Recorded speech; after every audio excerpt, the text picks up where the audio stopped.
Good morning, everybody. Good morning. Thank you for coming out. How much frost did you have to scrape off your car before you could?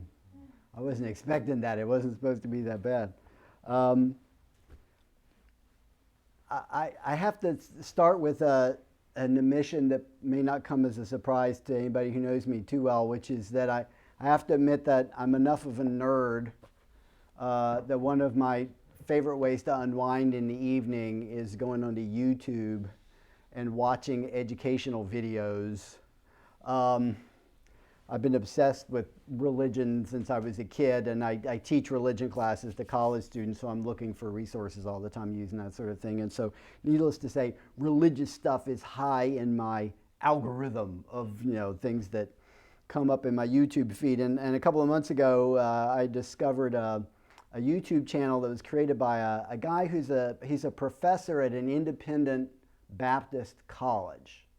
And the videos that he makes focus on differences among Christian traditions, primarily, especially Protestant, the different kind of Protestant denominations.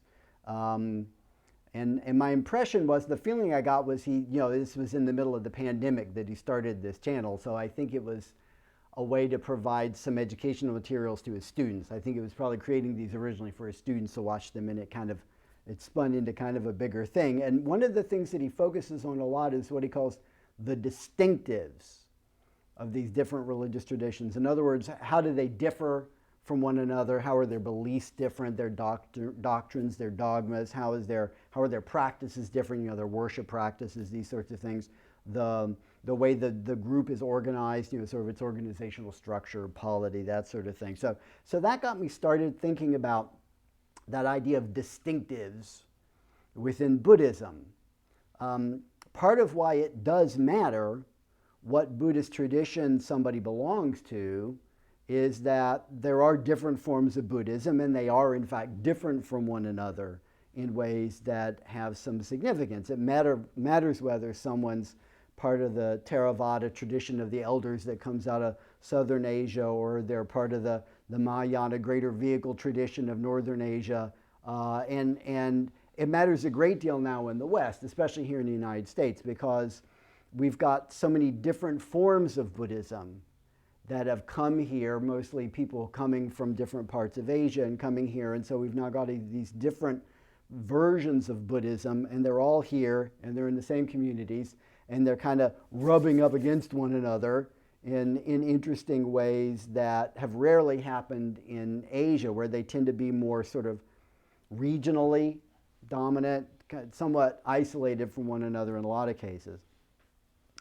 Even within the family, so to speak, within Buddhism that this temple is a part of the Mahayana tradition, that northern kind of Buddhism, there are distinctives inside of that. What's taught and practiced here at Muddy Water Zen Temple is in the San tradition of Korea, which is an adaptation of the older Chan tradition that comes from China. Now, if you look at the sign on the outside of this building, it says Zen. It doesn't say San, and it doesn't say Chan, it says Zen. And that's a Japanese term, so what the heck is going on there? Well, that's because in America we tend to use the word Zen, even though it's a Japanese term, because, well, to be honest, it's marketing. I mean, to be blunt, the term Zen got here first, right? Japanese immigrants to the United States brought Zen here first before the other forms, regardless of their history. It's bigger here, it's better known here, it's a word that's familiar to people. They often don't really understand what it means, but at least maybe they heard, Jon Stewart or Trevor Noah say it, if that means anything to you. It's more familiar, and that's in spite of the fact that the Korean San tradition is older, and that Buddhism actually came to Japan from Korea. And in fact, sometimes Chan here in the United States gets referred to as Chinese Zen, even though China's, Chan in China is even older and even more different from that. I guess Zen is kind of its grandchild, it passed down a couple of steps there. you often see people lump together all of these different forms of the Buddha Dharma as if they were the same thing. And admittedly, they do have some things in common and not just from their history. Practice-wise, I mean, they're all focused on meditation. That's the reason why they have the names that they do. Chan in Chinese, San in Korean, Zen in Japanese, Tien in Vietnamese. Those all mean meditation, right? So this is all meditation Buddhism. That's definitely an element that they have in common. But just because they have some things in common doesn't mean that they're the same. There are still distinctives among them. And there's one distinctive in particular that sets Korean San apart from the others that I want to focus on this morning. I don't want this to be an academic lesson, but I'm going to need to do a little kind of history for this to make sense, and I'll try to keep it light, I promise. After our stories tell us that our friend Bodhidharma over there brought the meditation tradition from India to China, in the centuries that followed in China, there was a disagreement about what the goal of meditation is and specifically how enlightenment happens. What's the process? In particular, does it happen gradually, slowly, step by step, or does it happen suddenly, instantly, spontaneously, like a flash of lightning or cracking an egg? And what ended up happening in Chinese Chan tradition is that those two different views kind of created distinctive lineages, and the gradual view came to be known as the Northern School, and that sudden view came to be known as the Southern School. And maybe the best way to understand the difference would be to refer to one of the important texts that sort of defines that sudden-oriented Southern School is a book called the Platform Sutra. This is a text that portrays itself as the story of the true story of Huineng. Huineng was the sixth patriarch of Chan in China, and kind of maybe a quarter of the way or so into the story, there's a section that concentrates on these two poems. There's this kind of competition, so to speak. Who's going to be the new patriarch? Who is the fifth patriarch going to sort of pass on his tradition to? And it sort of ends up focusing on these two poems. The first one is attributed to Shen Xiu, who came to be seen as kind of the leader of this northern gradual school. And this is the poem that the Platform Sutra says that he wrote. The body is a Bodhi tree. The mind is like a standing mirror. Always try to keep it clean. Don't let it gather dust.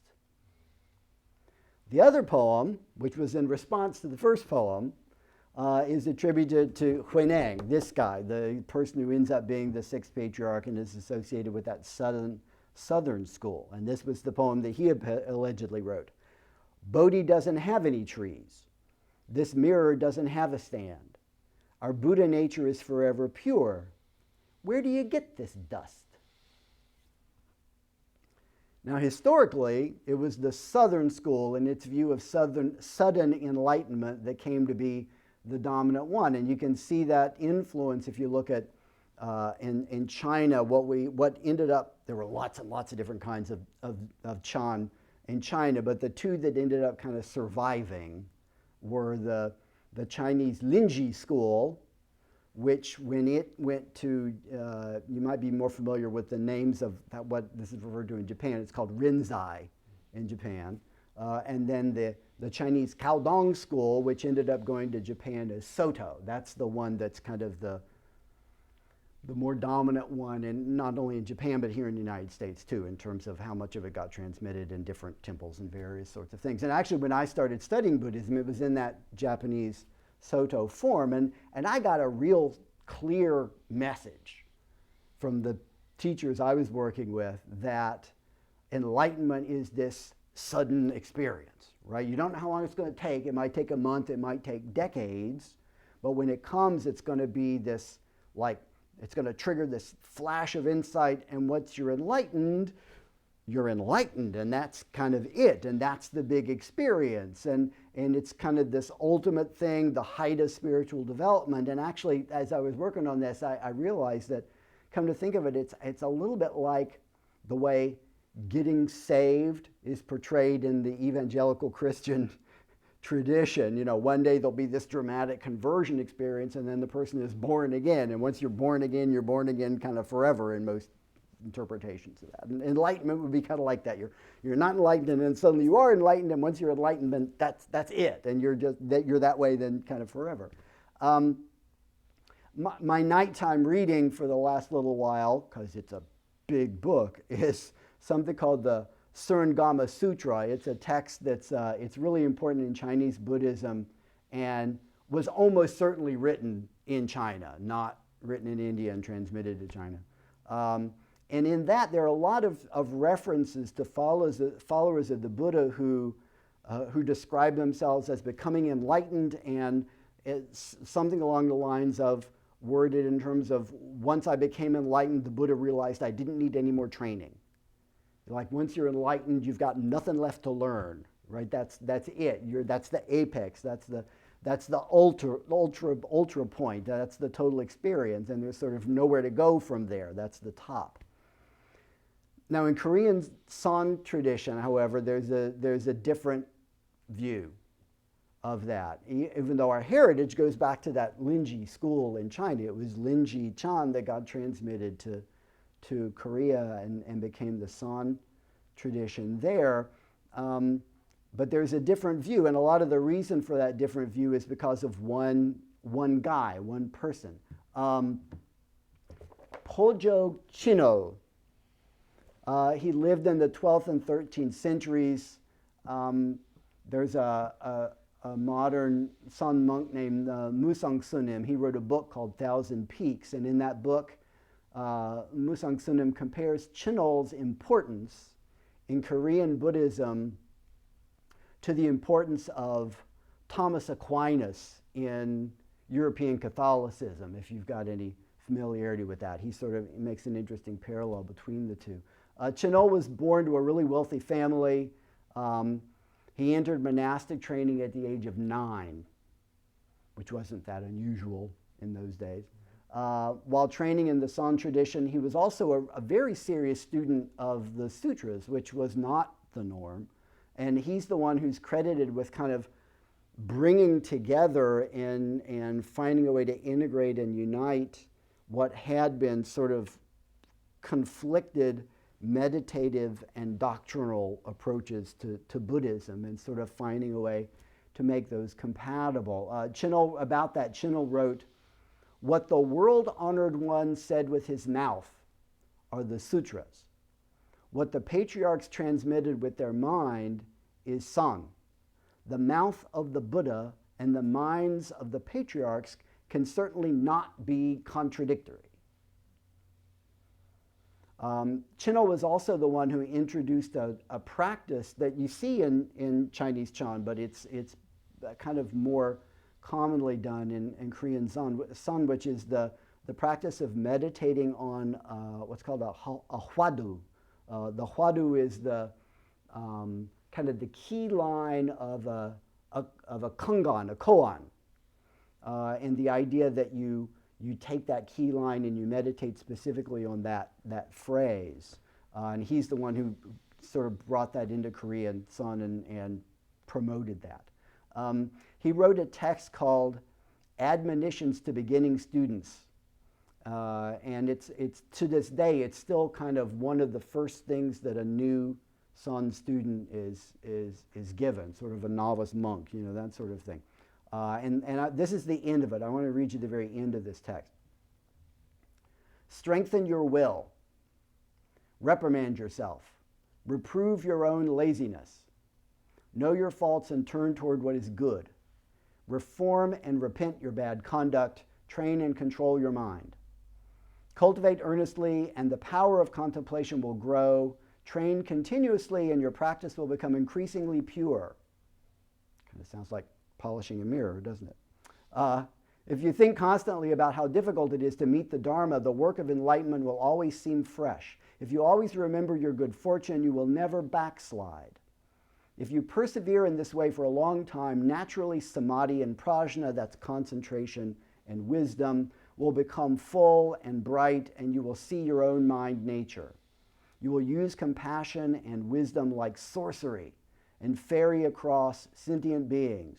You will become a great field of merit for men and gods. I urge you to exert yourself. The other big contribution that Chinol made, and this is really kind of what I've been leading up to, this is really what I'm going to focus on, this idea that Chinol did not see enlightenment as the apex of training and study, but rather he saw it as kind of another beginning, the beginning of another part of a training, another phase of the training. He said that the path involves sudden enlightenment followed by gradual cultivation. So as he wrote, awakening from delusion is sudden. Transforming an ordinary person into a saint is gradual. Chinol, in telling his own life story, he describes at least 3 different occasions where he had what you might call enlightenment experiences, sort of moments when he had this sort of flash of insight that broke through for him. So that shows that awakening isn't necessarily kind of a singular, one-time experience. He described enlightenment or awakening, or at least a first awakening, as the true realization of one's own nature. You can abruptly awaken to the fact that the numinous bright knowledge and vision of your own true mind, that mind is originally ever calm and devoid of nature, of characteristic. It is indeed the Dharmakaya, the body of the teaching. This non-duality of body and mind is the true I, capital I, like the true self. There is not the slightest difference between it and all the Buddhas. Consequently, it is said that awakening is sudden. But rather than being the culmination of the training, this realization is really the beginning of another phase of the training. In light of this new realization, I've got this new insight now. How do I live my life? Right? How does one put that insight to work in the world? That's the gradual cultivation part that follows, figuring that out. I think it's also useful to think about maybe the fact that it's really common in life, if you look at things that seem sudden, if you look at them a little more deeply, often they're not, or you realize that there was something that was leading up to that moment. In the traditional story of the Buddha, his enlightenment is described as happening suddenly, right? He's sitting under the Bodhi tree in Bodh Gaya in India, and the morning star rises, and there's this flash, right? There's this moment of realization. But really, if you look at the whole life story, there were several years, if not many, many, many lifetimes, of preparation for that sudden moment. You've probably had experiences in your life where you could suddenly do something that you couldn't do before. When you were a kid, right, and you're growing, and you're too short to reach something.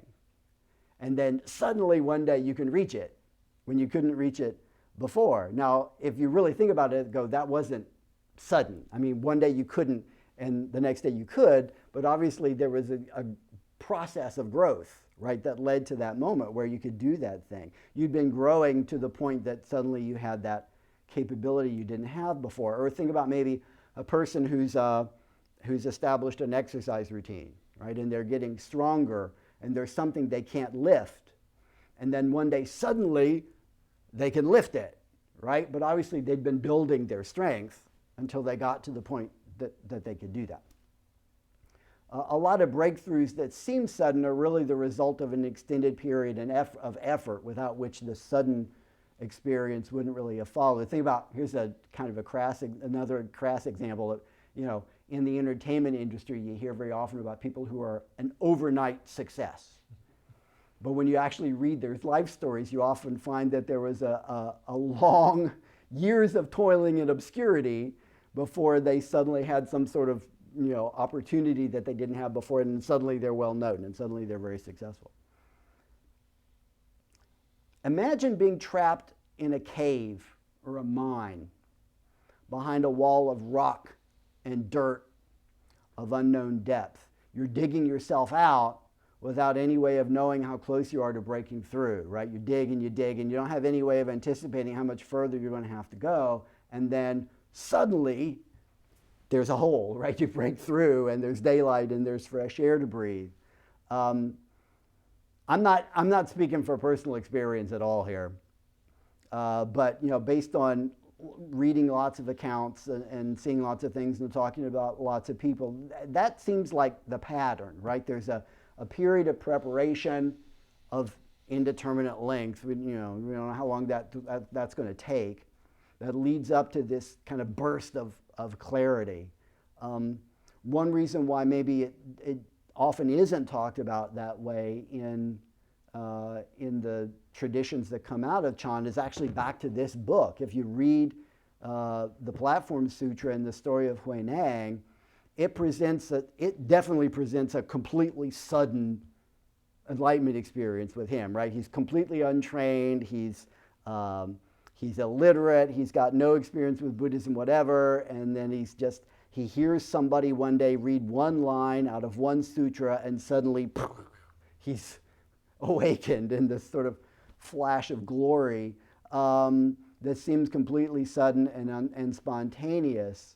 A lot of scholars, though, are fairly convinced of the idea that this isn't necessarily like a high-quality, detailed, biographical account of what his real life was like. It's more like there's a little propaganda for that Southern school that wanted to promote this idea of a sudden view of enlightenment. Let me give you another metaphor that might be good for sort of understanding what Chanel had in mind here, and more digging, but a different one.